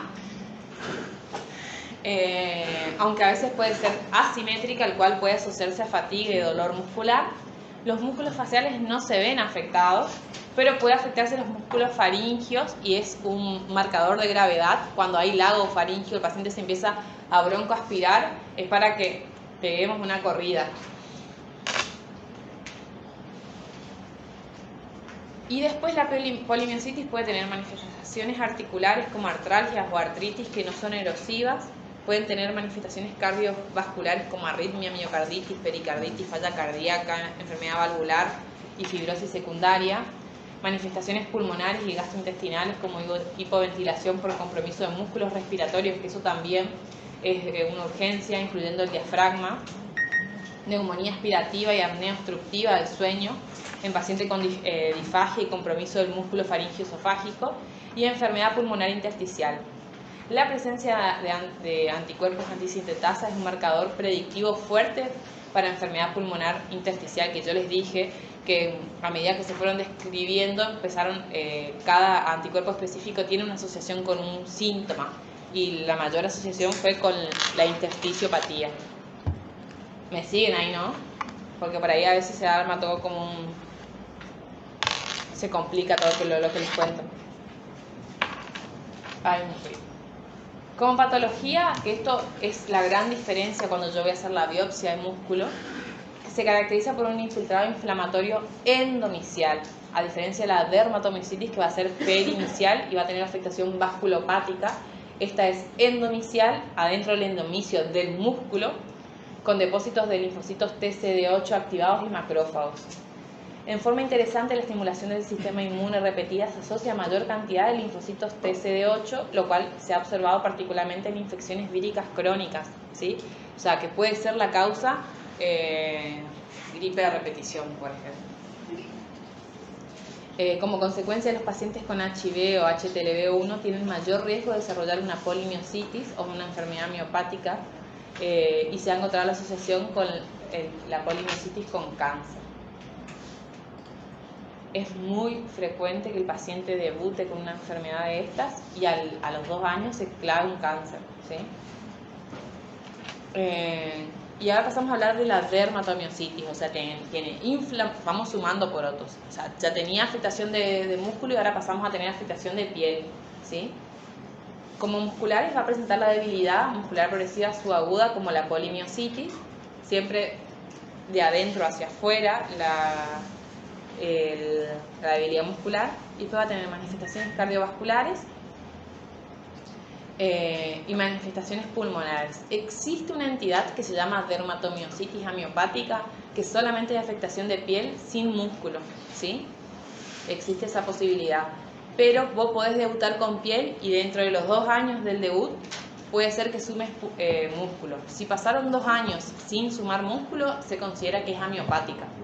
Y se asocia mucho al MDA5, que es un anticuerpo específico y es secundario a algún tipo de cáncer. La enfermedad, esto tiene manifestaciones pulmonares como intersticial, que es clínicamente más grave y tiene peor pronóstico que la polimiositis, lo cual se ha asociado con la presencia de anticuerpos contra el gen asociado a la diferenciación de melanomas. La afectación dermatológica, que acá es lo más importante, vamos a empezar a ver, les traje fotos para ser más práctico, porque si no, gracias. Vamos a empezar con las pápulas de Gotrón y el signo de Gotrón. La pápula de Gotrón, el signo de Gotrón es el eritema que tenemos acá en la rodilla, ¿sí? Y podemos tener en estas zonas, pero fíjense que en las zonas extensoras, como en los metacarpos, sobre todo este, y las PIF, empieza como a levantarse, a engrosarse. Eso es la pápula de Gotrón y este es el eritema de Gotrón. ¿Estamos? Y si ven acá no se ve tan bien, fíjense que periungual tiene como un eritema, que eso también es característico de la enfermedad y tiene como unas telangiectasias. Eso es uno. Después lo que va a tener es el eritema en heliotropo, ¿sí? Fíjense, el heliotropo se llama porque es un tipo de flor que es lila. Y es como que estuviera delineado, hay edema y un delineado violáceo, ¿sí? Acá están las telangiectasias, que esto estaría bueno hacerle una capilo para ver. ¿Ven ahí cómo queda periungual y la piel hecha pelota? Y después tenemos el rash que no respeta surco nasogeniano, que esta es una paciente mía, nuestra en realidad. Fíjense, esta es una chica que tiene un año de... Esta chica estuvo re complicada. Yo creo que ya les conté. Es una chica que murió la abuela, la mamá pensó que ella estaba deprimida, empezó a caer, bajar de peso, caer, bajar de peso. La cuestión es que vino con 40 kilos, una chica que es más alta que yo, con estas lesiones en piel, o sea, a la mamá no le llamaba la atención esta cara, o sea, miren los ojos, se le caían los ojos descamados, no los podía ni abrir. Ahora les voy a mostrar las piernas y los brazos. Fíjense que es muy característico y es diagnóstico diferencial con el lupus, que el rash no respeta surco. El rash del lupus sí respeta, por eso es en mariposa, ¿está? Y bueno, esta chica vino, se internó, le hacen el diagnóstico, ella había hecho la polimiositis y prácticamente ahora no tenía, estaba desnutrida y no tenía CPK elevado, pero igual se considera que es actividad de la enfermedad porque está desnutrida y no tiene músculo para romper porque ya rompió todo. Iniciamos tratamiento vía oral, evidentemente estaba toda edematizada, prosperó la enfermedad, hizo una perforación intestinal y entró con un abdomen agudo quirúrgico. Estuvo 2 meses en terapia, o sea, sumado a la polimiositis, terminó sumándole la miopatía del paciente crítico, sin movilización, con contracturas musculares. Si entró con 40 kilos, habrá salido con 30. Y hoy en día se está parando y tiene la piel totalmente limpia. Le tuvimos que hacer rituximab y gamma globulina, pulsos de corticoide y todo. Otra cosa que hacen mucho es la calcinosis. Ella también tiene calcinosis, de partes blandas. Estos son los brazos de ella, fíjense, el eritema que hacen. Fíjense la mano, pierde la... Si ustedes se miran su mano van a ver que tienen... ella tiene caída en péndula las manos, no tiene marcado los músculos ni nada. Eso se hizo todo de edema y después se generó un flan. La chica no levantaba las manos, un desastre, pobrecita. Y acá la pierna, ¿está? También es característico que tengan las zonas... Esta es una enfermedad que es muy fotoexpuesta, se asocia mucho al sol, igual que el lupus. Entonces hace mucho rash en escote, en B, y en el rash en shal, que le dicen, porque como donde uno lleva el shal. Pero ella tenía rash por todos lados. Gracias. Entonces, acá hay una inmunidad humoral que juega el papel predominante. Las células endoteliales endomiciales son la diana antigénica, que activan el sistema del complemento y conllevan el depósito de complejo activador de membrana. Y se ha planteado que este complejo activador de membrana conduce al daño de los vasos perimiciales, que hoy yo les había dicho que el otro era endomicial, este es el perimicio, ya es más externo la afectación, de tamaño intermedio, y de los capilares, resultando en isquemia y atrofia las miofibras en un patrón perifascicular, que eso es característico en el electromiograma, que también nos da el diagnóstico diferencial. Ahora después les voy a decir cómo llegamos al diagnóstico. Y acá predomina, en el otro era el CD4, acá es el CD8 en el otro, perdón, acá es el CD4, afectación perinicial y perivascular. Esto es característico, pregunta de examen, ¿está? El otro es endomicio y CD8. En el laboratorio podemos tener enzimas musculares como CPK y aldolasa, aunque puede ser normales como esta chica. Electromiograma con alteración miopática, electrofisiológica con descargas espontáneas. Y en la biopsia muscular, esto es en líneas generales, en las miopatías inflamatorias, me refiero a la poli y a la dermato. Vamos a tener necrosis y regeneración de fibras musculares, microinfartos, atrofia perivascular, especialmente infiltrado de células mononucleares perinicial y perivascular, especialmente con CD4 marcados, depósito vascular de inmunoglobulinas y complejo de ataque de membrana, depresión capilar, incluso inclusiones túbulo-reticulares en las células endoteliales y expresión muscular de antígeno de clase 1. Acuérdense que también hay infiltrado mononuclear, pero endomicio y CD8 en la polimiositis. Yo la verdad que veo más dermato que poli. Por ahí capaz que consultan más por la afectación de piel, porque es terrible la afectación de piel. Y acá tenemos la evaluación de la fuerza, que es un esquema de Kendall, que nosotros vamos a hablar de que 0 en 5 es nula, o sea, estando acostado en la cama no puede ni siquiera mover, sin tener que vencer la gravedad, no puede mover sobre la cama. En 1 en 5 hay vestigios de contracción muscular, pero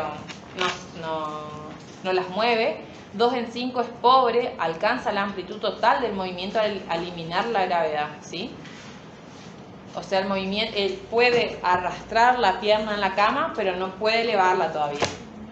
3 en 5, esta chica, cuando ingresó en la segunda internación, que yo la conozco, cuando entró con el abdomen agudo, yo ya la conocía de consultorio externo porque mi compañera la seguía. Cuando yo la conocí en consultorio externo, ella estaba sentada, o sea, tenía una fuerza casi normal contra resistencia, ¿sí? Pero cuando ella ingresa la segunda vez, estaba acostada y no podía levantar el cuello y tenía trastornos de deglución, que yo me recalenté, porque a mí el día anterior a las 10 de la noche me escribió una residente y me manda la captura de pantalla de una medicación que estaba tomando la paciente sin presentarme quién era, y me dice que era una paciente que estaba con diarrea, o sea, y qué hacía con el corticoide. Esa fue la única consulta que me hizo. Entonces yo le digo, no, contame un poquito más, porque, o sea, diarrea hay miles de causas. No me contestó más, no me dijo más nada. Al otro día yo llego, tengo la interconsulta, y cuando voy a mirar y la voy a ver a la chica, era una chica que estaba con trastorno de deglución. O sea, claramente la chica tenía todos los factores de mal pronóstico. Entonces me recalenté porque no tuvieron ningún dedo de frente para tener en cuenta un estadio de gravedad. Yo le arranco pulso de corticoide, le arranco gamma globulina, y la chica igual a las 48 horas se broncoaspiró, o sea, hizo una insuficiencia respiratoria por progresión de la enfermedad y terminó intubada en terapia, porque encima con todo este cuadro inflamatorio le sacaron el corticoide y la entraron sin ponerle dosis de estrés a quirófano a hacer la sutura del intestino. Igual la chica salió viva, pero nos tuvo casi 3 meses ahí soplándole para sobrevivir, porque encima después casi no tuvo ninguna intercurrencia infecciosa por suerte, pero no la podían destubar porque no tenía fuerza muscular. Y después la fuerza 5 en 5 es la normal, ¿está? O sea, que nosotros empecemos a hablar de una fuerza 2 en 5, algo grave está pasando, ¿sí? Y después los criterios para el diagnóstico de polimiositis y dermatomiositis son los viejos y se siguen usando, que son los de Peter y Bohan, o de Bohan y Peter, que vamos a tener. Los criterios van a ser de debilidad muscular proximal simétrica, ¿sí? Acuérdense que la única distal de las nuestras son los cuerpos de inclusión, que lo que primero altera también es la capacidad de poder escribir el paciente. la elevación de los niveles de enzima del músculo esquelético, resultados anormales de electromiograma, anormalidad en la biopsia muscular, que acá en la Argentina hay una sola patóloga que sabe ver biopsia de músculo, así que estamos en el horno. Encima del músculo se tiene que sacar, se tiene que extender, o sea, no es que como cualquier biopsia sacamos y ponemos un formol, no. Se tiene que extender en un portaobjeto o en un presentador, no sé cómo se llama, y se tiene que tipo estirarlo al músculo, ¿sí? Y en el momento el patólogo tiene que ver, o sea, yo desde Misiones o desde acá no podemos enviar la biopsia, es un problema. Entonces prácticamente la biopsia nosotras no la usamos. A ver, si yo tengo anticuerpos positivos, lesiones características de piel, una biopsia de piel, que eso sí puedo hacer, y me viene con dermatomiositis, la verdad que no hace falta hacer una biopsia de músculo, ¿se entiende? Uno llega a una biopsia de músculo ya cuando no sabe qué carajo pasa y sigue buscando. Inclusive el electromiograma tampoco hace falta si vos tenés la sospecha clínica, como esta chica. Creo que no le hicimos electromiograma a ella, pero no le hicimos. Tenía lesiones en piel y tenía una biopsia de piel característica y compatible, ya está, el diagnóstico lo tiene, ¿sí? Ella no tuvo el anticuerpo que más se relaciona a dermatomiositis y tiene buena respuesta a corticoides es el Mi2. Ella lo único que tiene es FAM positivo 1 en 320. Después te va a tener la erupción típica de piel en la dermato, que fue lo que les fui mostrando. Y después se van sumando puntos para hablar de diagnósticos definitivos, probables y posibles. ¿Está? Y ahí yo les hablo un poquito de todos estos anticuerpos que les vengo nombrando desde hoy, que son bastante de mierda. Tenemos los específicos que yo les dije que se fue sumando y se llaman antisintetasa. El JO1, que se asocia mucho a fiebre, artritis, manos de mecánico, fenómeno de Raynaud, neumopatía intersticial y miositis, el PL7, el PL12, el OJ, el EJ, el KS, el SO, el RSP, que es de re mala evolución y se asocia a cáncer en el adulto, el Mi2, que es el clásico, que se asocia a dermatomiositis y tiene buena respuesta. Y los asociados a miositis pura tenemos el PM esclero, que se da en superposición con esclero, el RNP pueden tener, que se da en pacientes con mixta, y el RO y el LA, o el RO sobre todo, que es el que se da también en lupus. O sea, es bastante complicado cuando entramos a hablar de ¿cómo se llama? De anticuerpos, pero los pacientes, hay veces que uno no le puede poner una etiqueta, hay veces que a mí me cuesta decirle, mirá, tenés, porque al paciente le importa que vos le digas si tiene o no tiene lupus, y por ahí vos le decís mixta, listo, me quedo tranquilo y no sabe cuál es peor, o sea, pero lupus, la palabra, entonces hay veces que uno trata de, cuando viene con la carga emocional del paciente, uno trata de ser un poquito más cuidadoso con lo que dice y trata el síntoma. Yo trato la afectación de piel y trato el músculo, es como la artritis, no importa la causa que sea, se trata igual, ¿está? Bueno, y el tratamiento va a ser glucocorticoides, dependiendo de la gravedad, pueden ser desde glucocorticoides vía oral. Ella en la primera internación, cuando le hacemos el diagnóstico de la dermato, se fue con glucocorticoides vía oral, 60 miligramos, y se fue con acetoprina. Y en la segunda internación yo le hice pulsos de corticoide, le hice gamma globulina y después recibió rituximab. Tienen que usar protector solar sí o sí, vitamina D, calcio y Bactrim, ¿sí? Acuérdense, asociado al tratamiento con glucocorticoides. Y acá les da una idea, también el metotrexato anda bien, pero la verdad que queda medio cortina. Lo que se plantea es el descenso bastante rápido del corticoide en estos pacientes. La verdad que no siempre funciona. Si yo tengo un paciente que tiene una dermatomiositis por un Mi2, que se supone que tiene re buena respuesta, y la verdad que me está dando un trabajo, y él anda bordó por la vida, porque no se cuida del sol, y el sol me sigue activando la enfermedad. No entiende que no tiene que andar así, y viene y está como que le hubieran tirado agua caliente en la cara, pero bueno, ya es su característica, y yo ya le dije, es como un tatuaje. Y si vos no te cuidás, yo mucho no puedo hacer por vos. Y con eso terminamos. Miopatías. ¿Alguna consulta? No. Y ahora para hablar un poquito de fascitis eosinofílica, que hay muchos temas más importantes que hablar, pero bueno, a mí me dicen lo que tengo que hablar y les hablo. Yo tengo una sola fascitis eosinofílica y tengo amigos míos que no conocen, en su vida vieron una fascitis eosinofílica. Es una enfermedad rara del tejido conectivo que se caracteriza por edema, induración y engrosamiento de piel y tejidos blandos, asociado al aumento de eosinófilos, ¿sí? En sangre, no en el tejido. ¿Estamos? O sea, yo le saco un laboratorio y tiene en laboratorio... No, perdón, sí.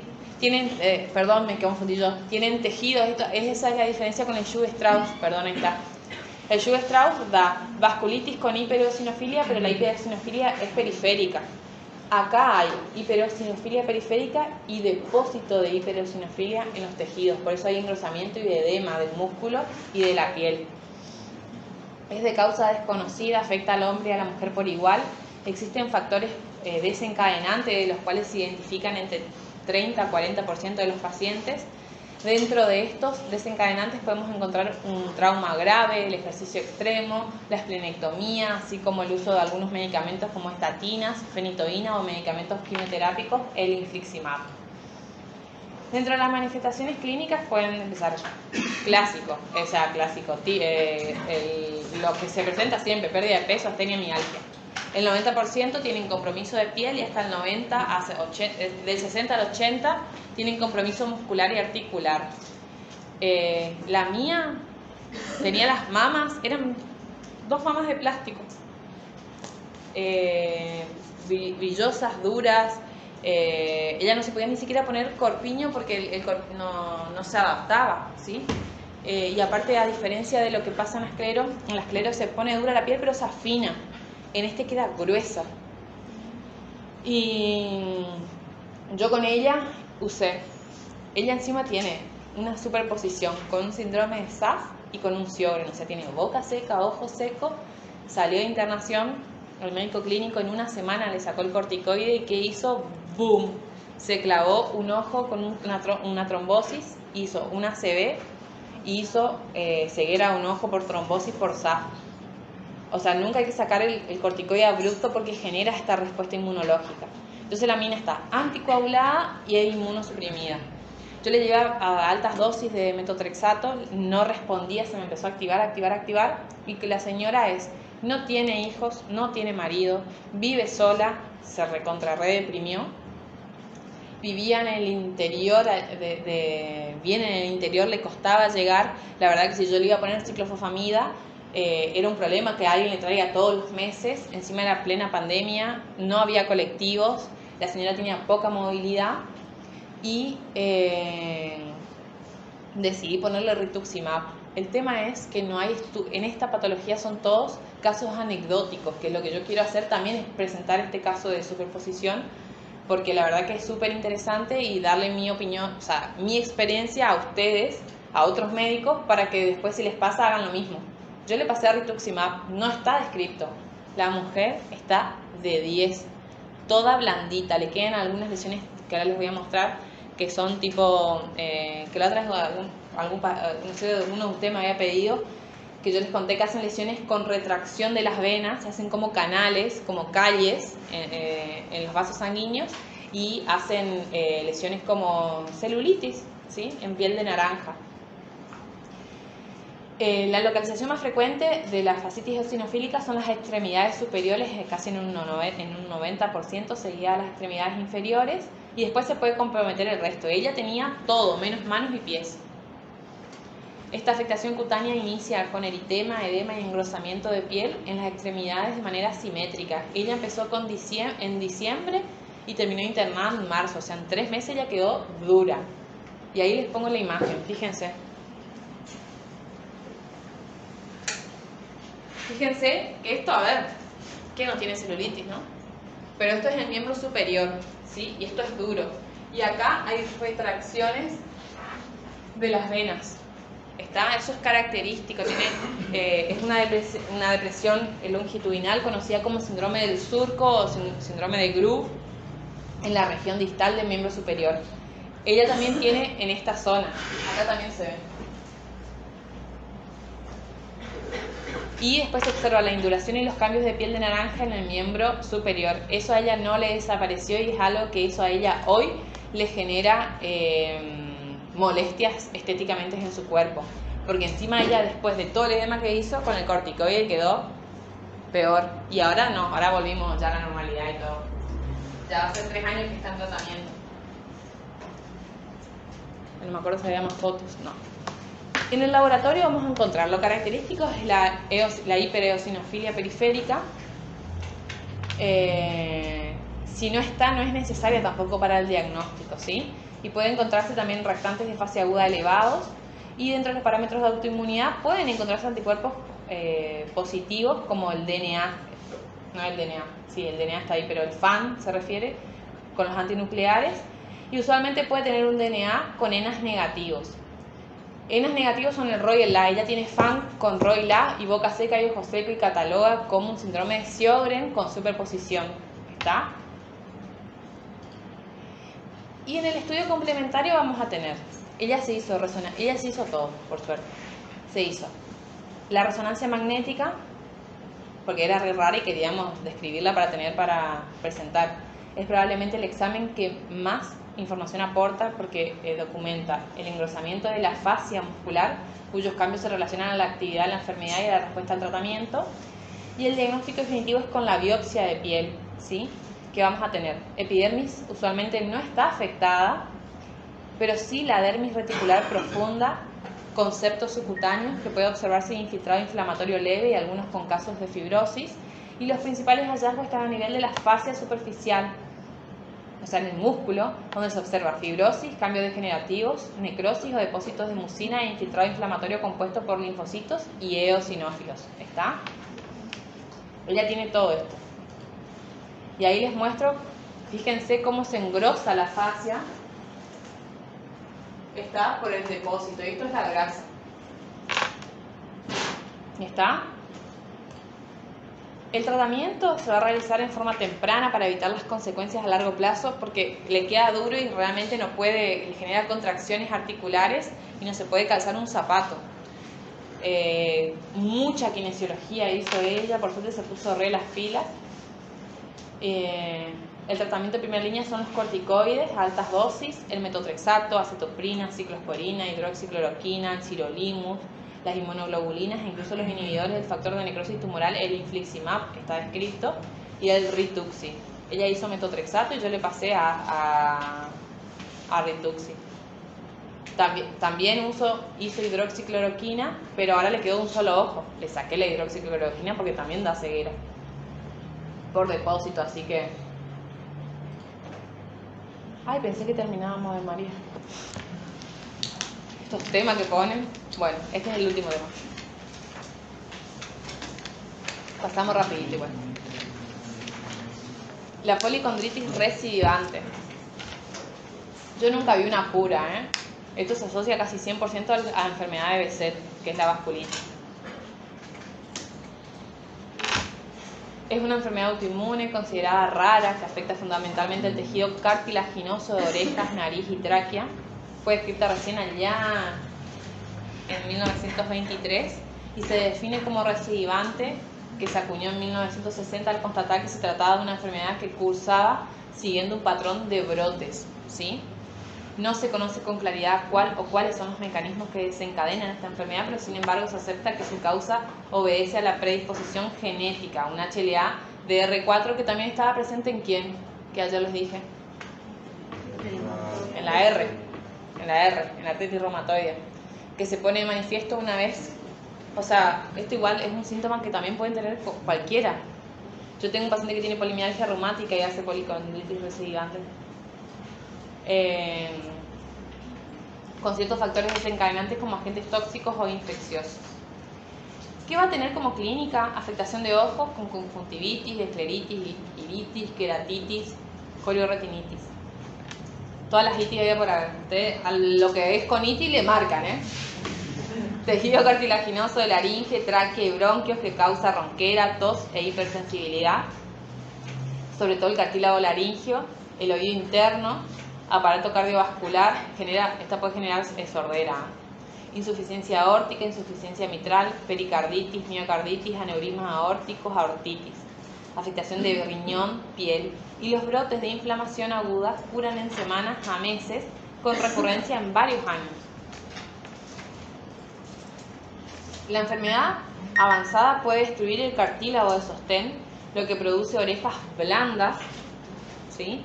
Nariz en silla de montar, como se da en el Wegener, tórax en embudo y anormalidades visuales y auditivas y vestibulares por destrucción. Puede haber estrechamiento de la tráquea con disnea, neumonía e incluso colapso traqueal. Y la enfermedad puede coexistir con vasculitis sistémicas, como vasculitis leucocitoclástica. ¿Se acuerdan que yo les dije la vasculitis leucocitoclástica de qué son? ¿Vasculitis de qué? Eso, así me gusta. La poliarteritis nodosa, el síndrome mielodisplásico o algún tipo de cáncer. Y ahí les muestro un poquito la afectación ocular, ¿sí? Y fíjense cómo se engrosa toda la oreja. Duele muchísimo. Ay, qué feo que se ve. Los criterios diagnósticos son, según McAdam, la condritis auricular bilateral, la poliartritis seronegativa, inflamatoria y no erosiva, condritis nasal, inflamación ocular con conjuntivitis y queratitis, episcleritis y uveitis, condritis del tracto respiratorio y los trastornos cocleares y o vestibulares. Dice que se requiere la presencia de por lo menos 3 criterios clínicos o un criterio clínico más biopsia positiva o condritis en 2 puntos anatómicos diferentes con buena respuesta al corticoide. Después tenemos otros criterios diagnósticos que son de Michet, que son mayores y menores, tenés condritis auricular, nasal y laringotraqueal, y los menores, inflamación ocular, hipoacusia, síndrome vestibular y artritis seronegativa. Se requieren 2 mayores o 1 mayor y 2 menores. Y el tratamiento va a ser los AINES, que el tratamiento es de determinadas manifestaciones clínicas, tales como condritis auricular, nasal, artritis y fiebre. A ver, no anda el AINES, le tienen que tirar corticoides. Y el corticoide, fíjense que se usa a altas dosis, de 20 a 40 miligramos día, hasta controlar los síntomas. Y los inmunosupresores cuando es tan recidivante el cuadro, ¿sí? Que son fármacos de segunda línea, más eficaz y con menos efectos adversos, que es el que más se usa es el metotrexato, y otros que se pueden usar son el ASA, la ciclo, y después va a depender si tiene afectación o no, por ejemplo, de riñón, para ir definiendo el seguimiento. Se usa la colchicina sí o sí como antiinflamatorio, inclusive para el mantenimiento y evitar los episodios de reactivación, y el tratamiento quirúrgico para devolver esa nariz o esas orejas a levantarlas, porque después quedan blanditas. ¿Está? Y con eso terminamos. ¡Uf!